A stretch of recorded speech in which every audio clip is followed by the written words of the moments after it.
The first impulse of religious or spiritual paths with respect to the sex impulse has frequently been to simply suppress and deny it.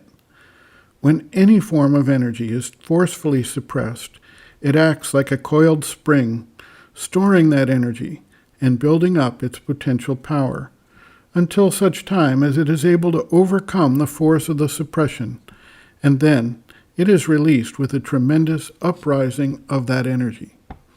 The result can be explosive, similar to the eruption of a volcano.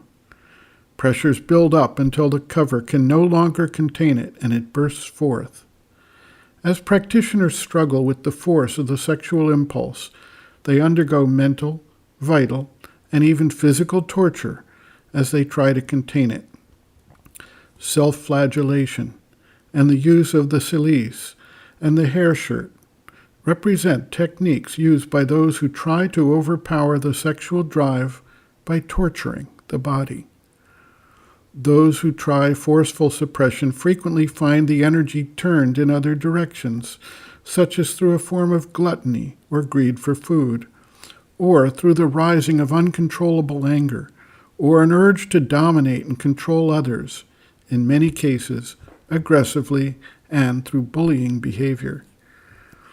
The turn of the nature toward one option or another depends highly on which guna is predominant in the nature. Rajas will tend toward the more aggressive forms and potentially turn outwards towards judgmental actions combined with attempts to control or bully others. Kapha may tend toward substitution, with fulfilling a desire for food or luxuries. Sattva may try to sublimate the energy into pursuits of an artistic or intellectual nature. Sri Aurobindo provides a clue toward the solution when he suggests a substitution of focus. The being rejects the uprising of the desire in favor of this new focus. Western psychology describes the concept of sublimation of the sexual force into other forms, such as artistic activity or intellectual pursuits. For the spiritual seeker, however, these forms do not fully answer the seeker's objective.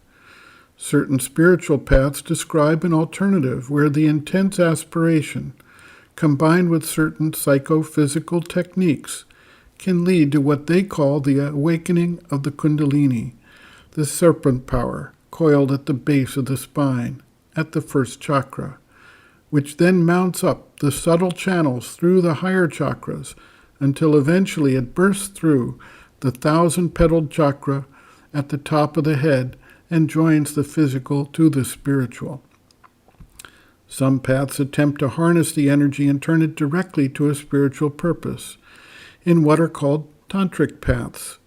While this may certainly be possible, there seems to be a considerable acceptance of indulgence of the sexual desire, which, for most practitioners, does not actually lead to the desired liberation, but rather a further strengthening of the sexual force and a form of justification for indulging in it. Humanity has tried numerous approaches to this question of managing the sexual impulse. A review of these approaches and what they have or have not succeeded in accomplishing can aid us in finding a solution that actually succeeds in achieving real mastery of the power active through the Muladhara, first chakra. Sri Aurobindo observes, quote, "It is true that the mere suppression or holding down of desire is not enough, not by itself truly effective, but that does not mean that desires are to be indulged. It means that desires have not merely to be suppressed, but to be rejected from the nature. In place of desire, there must be a single-minded aspiration towards the divine. As for love, the love must be turned singly towards the divine.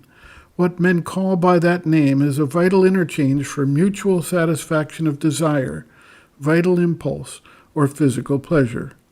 There must be nothing of this interchange between sadhaks, for to seek for it or indulge this kind of impulse only leads away from the sadhana." End quote. Reference, Sri Aurobindo, Bases of Yoga, Chapter 4, Desire, Food, Sex, page 70.